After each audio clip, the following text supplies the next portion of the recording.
Hi, welcome to Genetics Decoded. I'm your host, Sharon Palmer. Please note that the information presented here is not to be taken as medical advice, it's for general information only. What we're going to cover today is gluten intolerance. Lots of confusion in the marketplace around whether there is such a thing, how do you find out if you are, and what are the health implications of being gluten intolerant. I'm also going to have a really good look at some of the products that are currently being promoted to people who are gluten intolerant, where they're being advised that if they take that product, it's going to lessen or prevent the negative fallout from having that gluten. And we're going to find out if that's actually true or is it a load of rubbish. Today we're going to have a really good look at gluten intolerance. A lot of people have questions around whether they're gluten intolerant or not. In fact, they have a lot of questions around whether they've got food allergies across the board.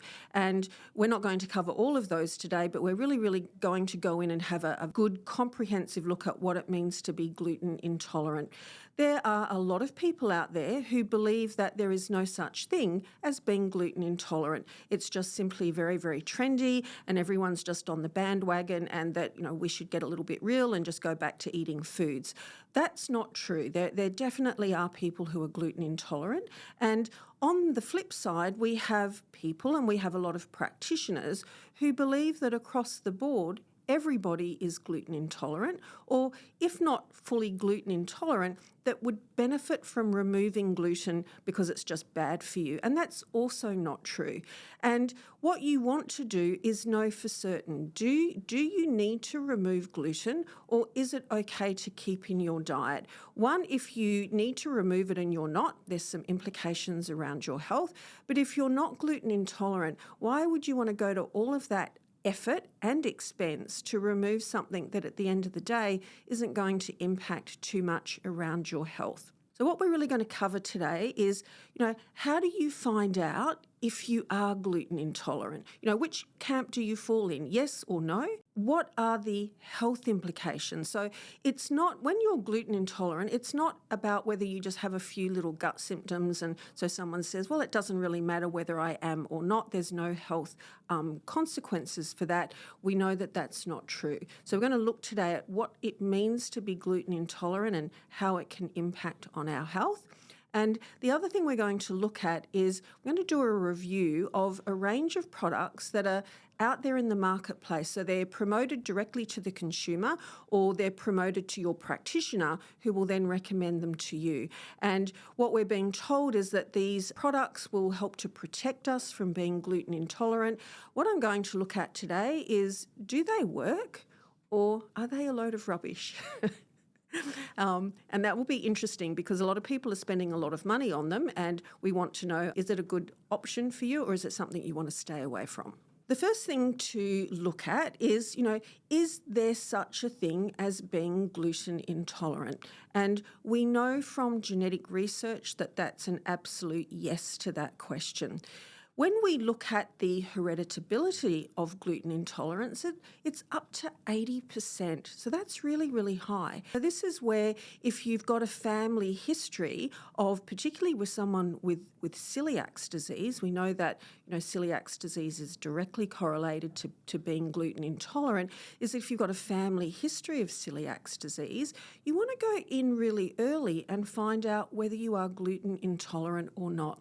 And your genetics is very good at allowing you to do that, because with the current medical approach to identifying gluten intolerance, it's actually really difficult. That's why people have so many questions, and that's why there's so much uncertainty, because it's not easy to go in and answer that question. But now that we've got genetic screening, it's very easy to answer that question, and it makes it very clear cut. What I want to look at is, before we get into the genetics around gluten intolerance, is to look at what is gluten. So gluten is actually a protein. It's a very big, complex protein, and we find that in a whole range of grains. So we find it in wheat and barley and rye. And so when people are eating those grains, if they're gluten intolerant, they can begin to react to them. When gluten comes into your diet, there is a particular enzyme in your intestine whose job it is to break down that enzyme. What we need to be very careful about here is not confusing gluten intolerance with lactose intolerance. I had some person post on my clinic Instagram kind of telling me that the reason that people are gluten intolerant is that they simply can't digest it. And that's just not true. Being gluten intolerant has nothing to do with the capacity of these enzymes, whereas if you're lactose intolerant, it's completely different. We know that lactose intolerance is because a lack of the lactase enzyme. So we can't overlap food intolerances and think the pathway in one equates into the pathway in the other. We get all of this gluten introduced into our bodies through our diet, and then what we do is we use this enzyme, we break it down into these smaller components. They're called peptides, and they're often referred to as gluten. And so you break it down into these gluten peptides.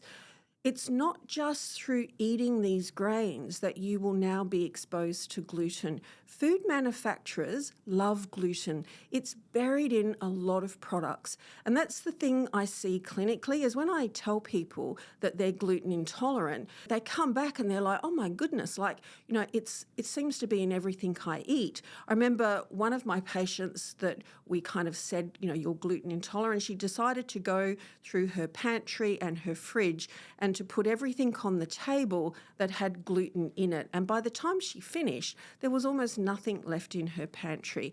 And the reason that food manufacturers use gluten is that, it's got a certain structure. So, in baked goods, it gives the feeling of softness, it gives a lot of shelf life, but it also helps food manufacturers to thicken products and to coat products. So this is why you'll find it in gravies and in chocolate.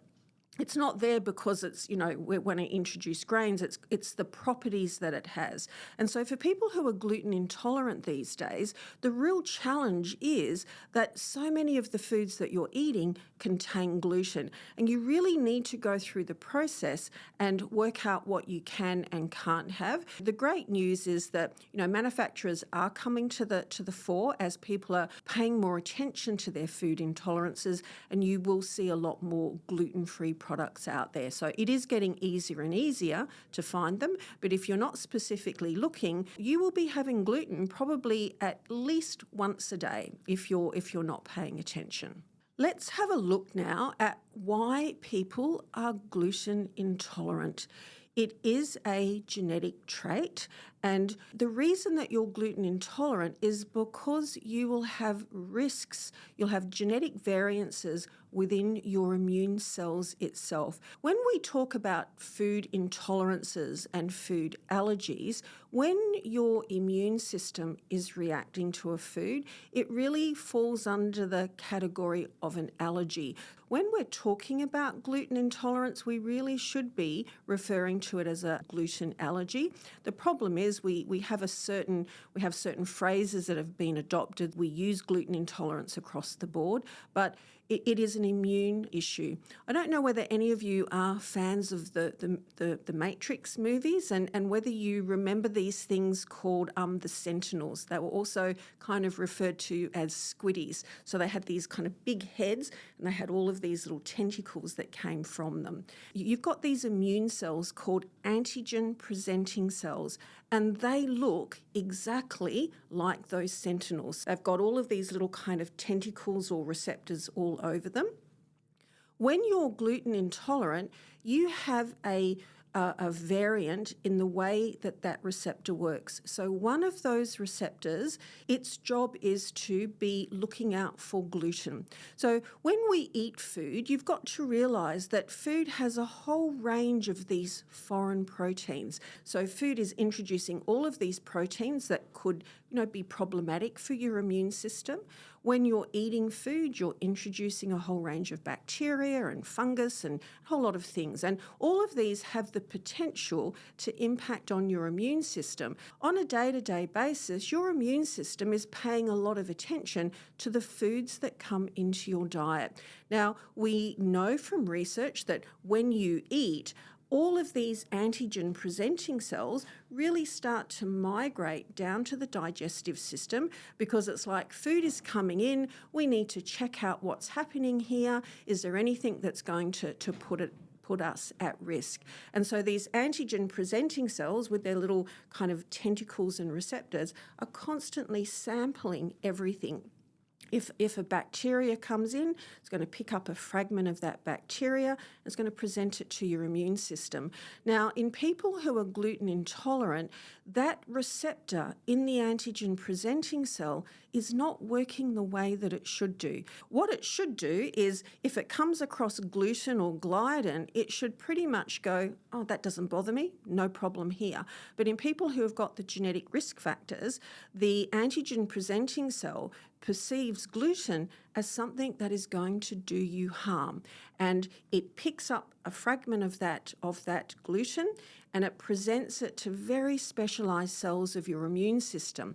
They're called your T helper cells, and it causes that T helper cell to turn on and activate just the way it would do is if it was presented with a bacterial or a viral particle.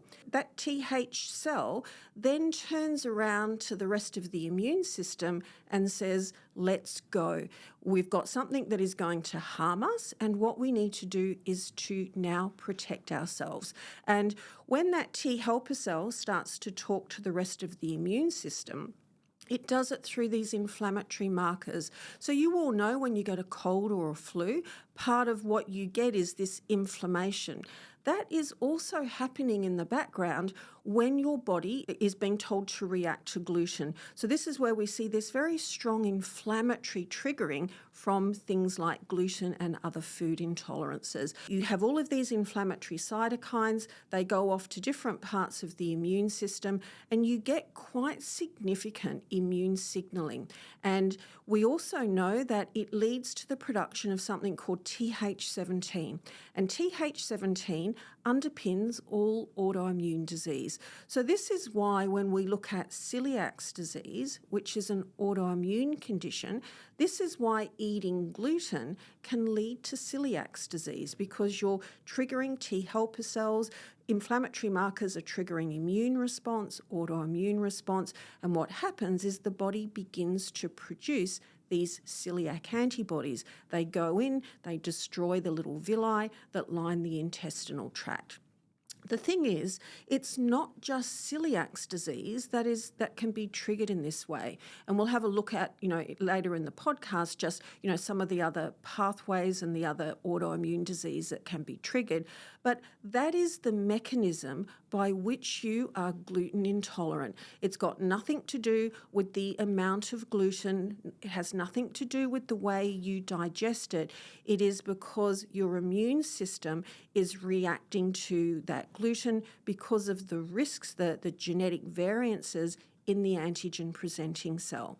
And we can go in now and we can clearly identify the genetic risk factors in which that is happening. If we have a look at the genes that are kind of screened around gluten intolerance, we need to be a little cautious here. There's a lot of companies that are only presenting 2 particular genes as risk for gluten intolerance. What is very clear from the research is that there is more than 2. So if you have had any genetic screening done in the past and you've had these 2 genes tested and you've been told that you are not gluten intolerant, that may not be completely accurate. You may have some risks in some of those other genes, and so you do want to screen more extensively. When we look at the 2 major genes that are being presented, they are called your HLA DQ 2.5 and your HLA DQ8. Now, this is where I think too things are really clumsy out there in the marketplace, is that what we should be doing is referring to these genes as gluten intolerance genes. But what we've often seen is that they're presented and named in reports as celiac risk genes. And what's happening is people are getting this information, but it's been presented to them as risk for celiac disease. And then they go, well, there's no celiacs in my family and I don't have celiac disease, so nothing to see here. But if we realise that they're showing us whether we're gluten intolerant or not, and then there may be long-term risk around celiacs, we kind of see them quite differently. What we should be understanding is that those genetic risk factors are telling us whether we have a problem with reacting to gluten. If you react to gluten, then you can have a whole range of health outcomes. You may go on to develop celiac disease. You may go on to develop some other autoimmune conditions. It may show up for you as a skin issue. But what is really clear is that you can be highly gluten intolerant and never develop celiac disease. But you cannot develop celiac disease unless you have one of these gluten intolerance mutations. Know that there's more than just this DQ 2.5 and DQ8 to tell you whether you are gluten intolerant or not. Get an extensive look, because if you only get the two and you are going to keep gluten in, and that risk is still sitting in the background for you. The other thing to know is that just because you don't have celiac disease now doesn't mean that you couldn't develop it in the future. That's the real beauty here of going in and looking early and screening early, is that we know that in people who get celiac disease, it's not like the very first time mum puts a piece of bread in front of their 3-year-old that they get celiac disease. We see some children get celiac disease very young, like I've had a 4-year-old at clinic, but I'm also still seeing people in their 50s and 60s who are being diagnosed with celiac disease. It's not that they've suddenly become intolerant to it. It's just that there's a lot of pathways. Just because you put it in doesn't mean you're initially going to get it straight away. But if that gluten is in and you're reacting to it at any point in the future, that may be your outcome. Better to act preventatively and avoid going down that pathway than waiting until you get something, because then it's much harder to get things under control as well. If we have a little bit more of an in-depth look at celiac disease, it's not just gluten intolerance mutations that we need to be careful of. We know that in order to get celiac disease, you must be gluten intolerant, but you have to have other genetic risk factors. And there's quite a number of them. You know, we're up into the 20 or 30. So there's a whole range of genetic risk factors, not just around being gluten intolerant. But if we go back and we look at those two key ones, the DQ 2.5 and the DQ8, 99% of people who have celiac disease will have one or both of those risk factors. So this is why you can see that if you have them, your risk of celiac disease is pretty extensive. And what you want to do is go in and begin to screen.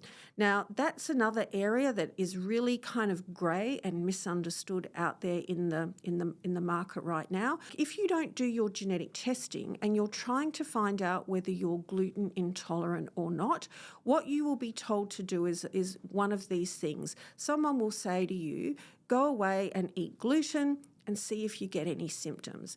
We know that a lot of people don't get any obvious gut symptoms. Only 1 in 3 people will get any gut symptoms. So if you're eating gluten and that's not how it's showing up for you, doing food challenges isn't going to help you. You can also be referred to do a pathology test in which you can screen for things called celiac antibodies.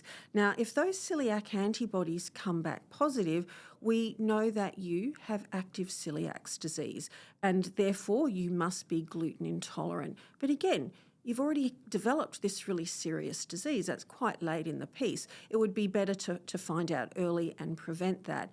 What I see is a lot of misunderstanding around that celiac antibody test.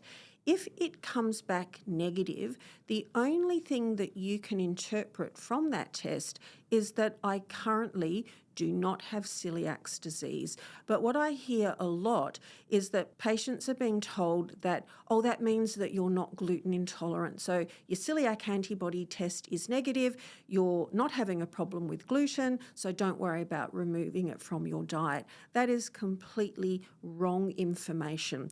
You could be highly gluten intolerant and never throw off celiac antibodies. So just be really mindful of, if you've been screened in the past and you've been told that you're negative and you think that it's okay to eat gluten, that actually may not be the case at all. Let's have a look at how gluten impacts on our health and our well-being. The clinical implications are really, really widespread.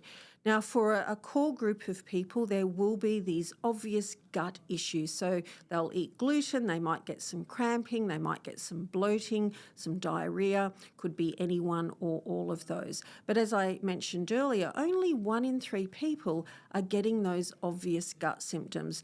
If you do have these types of symptoms, one of the things you would want to do is go in and screen whether you actually have gluten intolerance mutations and remove it.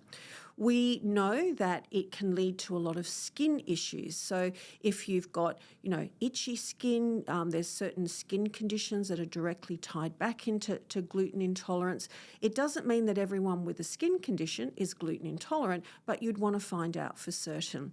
The really big fallout is around autoimmune disease. So we've just had a really good look at what it means to develop celiac disease, but the list of autoimmune diseases that are connected back to being gluten intolerant are really extensive. Is it important to go in and screen for gluten intolerance? Absolutely yes. If we look at, there's celiac disease, there's also an increased risk around ulcerative colitis and Crohn's disease. So these are all inflammatory autoimmune gut issues. We know that it's one of the biggest risk factors around type 1 diabetes. So this is diabetes that often children will get and have to take insulin. We know that being gluten intolerant is one of the most significant risk factors. So again, if there's type 1 diabetes in the family, go in early and look to see whether you're gluten intolerant or not. We see around thyroid, so Hashimoto's, which is autoimmune, underactive thyroid, connected back to being gluten intolerant, as is Graves' disease, which is the overactive form. Things like multiple sclerosis, autoimmune hepatitis. There's a very long list that will connect being gluten intolerance back to having an autoimmune. So if you have an autoimmune condition or you have a family history, go in and look, because finding out early, keeping it out of your diet, prevents all of that immune signalling and autoimmune signalling happening in the background. If you stop eating gluten, that doesn't happen, and therefore you begin to decrease your risk.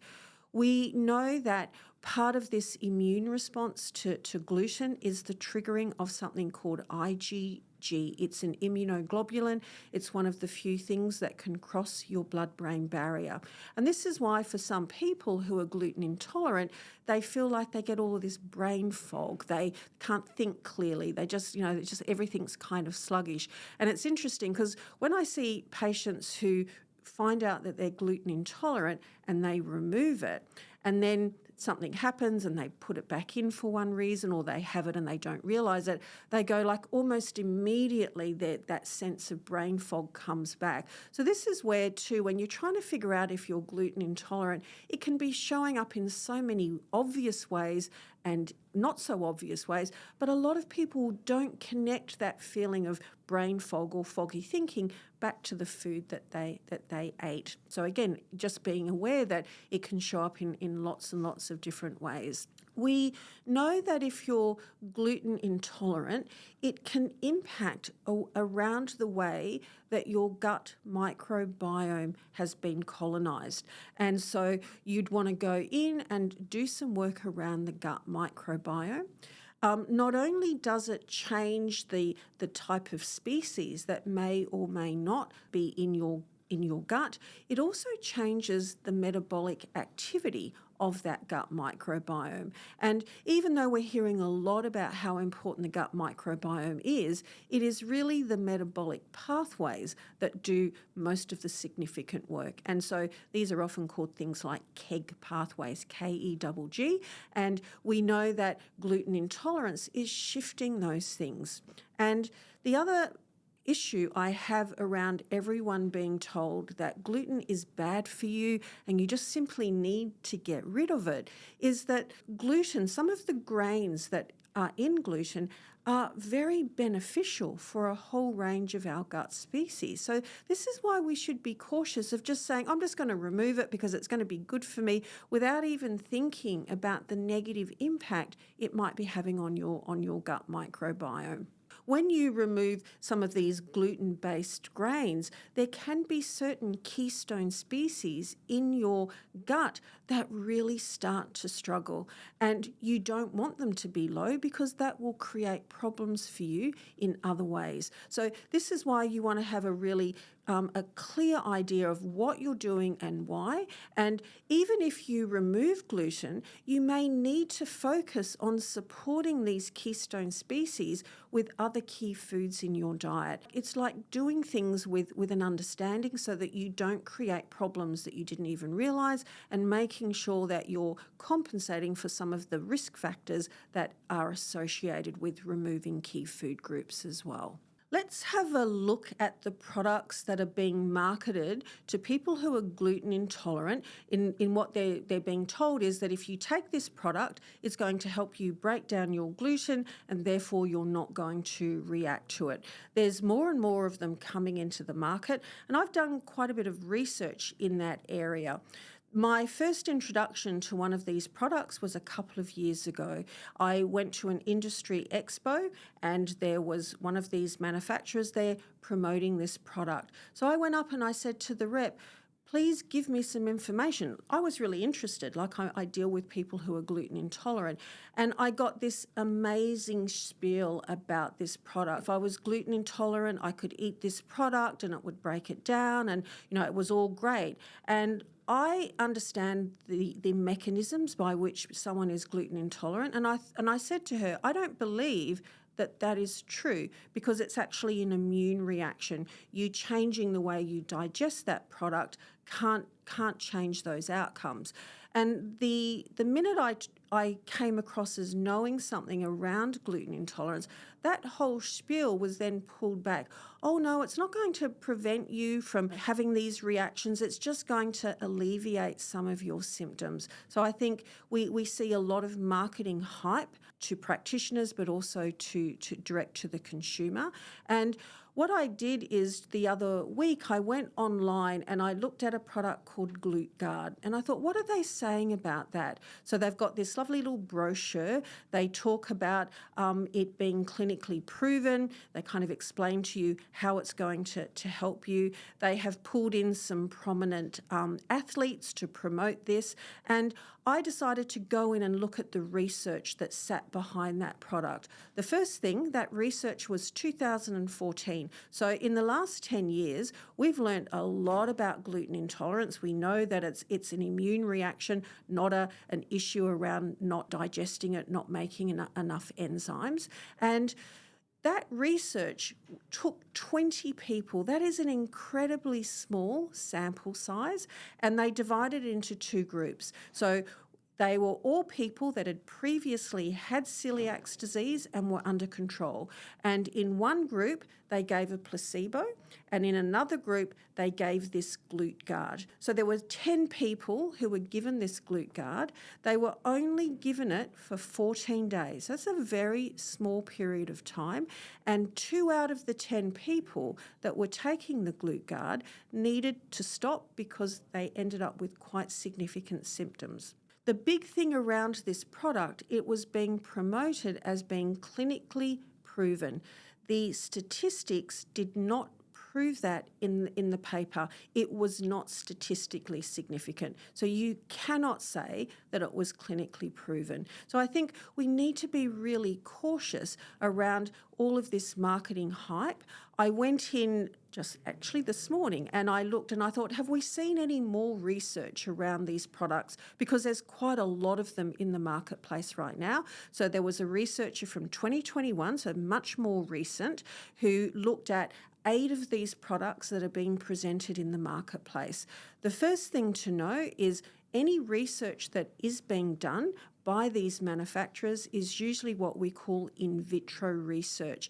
And that doesn't count at all when you're trying to look at how that product would work within the human body, because it's got to go past all your gastric acid, all these different pH values. So unless the research is done in vivo, which is within the body, it isn't relevant to us taking that product. And at the end of that research paper, they said that maybe one of those 8 products is doing something around being able to digest some of those gliadin peptides. There's all these products out there in the marketplace and they're not working. Now, it's one thing to take a product that doesn't work, but if, let's say you have celiac disease or you have a terrible reaction to gluten and you believe that that product is going to protect you, then you're going to end up with negative outcomes there. There's no risk to you in taking those products. They're not going to hurt you, but they're not delivering the outcomes. And so I'd be very, very cautious about using them, thinking that you can eat gluten because that will protect you. All right, so let's kind of have a look at what we've covered today. The first thing is there is such a thing as being gluten intolerant. Without your genetic testing, it is very, very difficult to know for certain, but genetic screening allows you to go in and easily and accurately identify your gluten intolerance.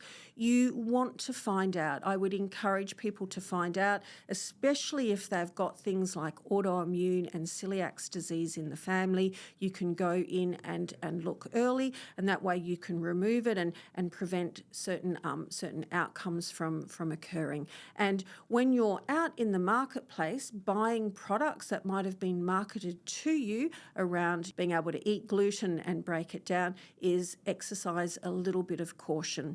And of all the things I do at a clinic level, the first thing I do when I've got someone's genetic data is I screen for food intolerances, and gluten, if it's not my top, it's certainly in my top 3. So, what are you waiting for? Go and find out.